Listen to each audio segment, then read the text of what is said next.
Hi, it's Andre from Very Randomness here, and today I'll be looking at the Sony PSP. Launched in 2005, the PSP was Sony's first attempt at a handheld games console that accompanied their PlayStations 2 and 3 and rivaled the Nintendo DS.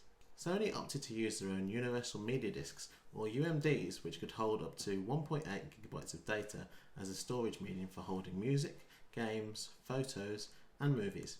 To this day, this is the only handheld console to use disc-based games, as other handheld consoles used either downloaded digital content, built-in media, or from cartridges.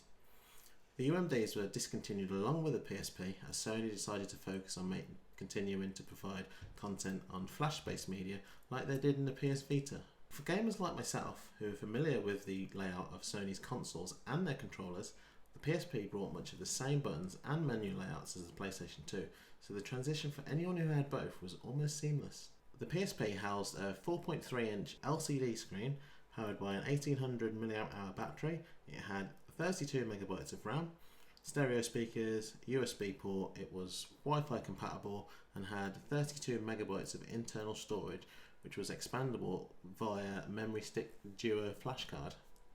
Turning the PSP on, hearing the startup sound, seeing the startup screen, it gives you similar feelings that you get when you turn on a current PlayStation or Xbox on.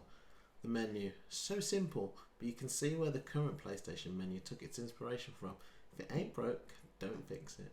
The downfall of the PSP and Sony's handheld consoles was underestimating the increasing popularity and impact that smartphones were to have on society and the handheld console market in the following decade, which still sort of rings true today, as we can play most games, listen to music, and surf the internet, all on our smartphones, which are with us at all times. The PSP sold over 80 million devices, and to date is the 10th highest selling games console of all time.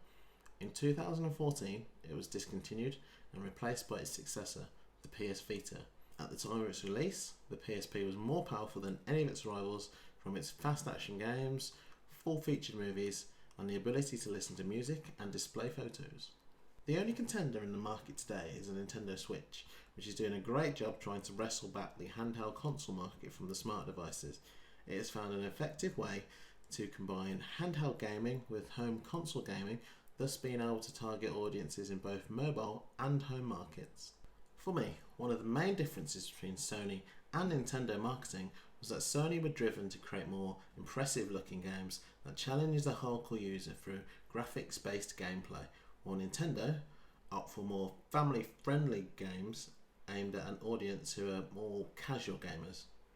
Trying to combine an ever improving graphics based gameplay within a handheld console always proves difficult when trying to keep the console affordable, especially today when we see what the future of games consoles will be with their absolutely visually stunning gameplay, like the Unreal 5 engine demo running on the PlayStation 5.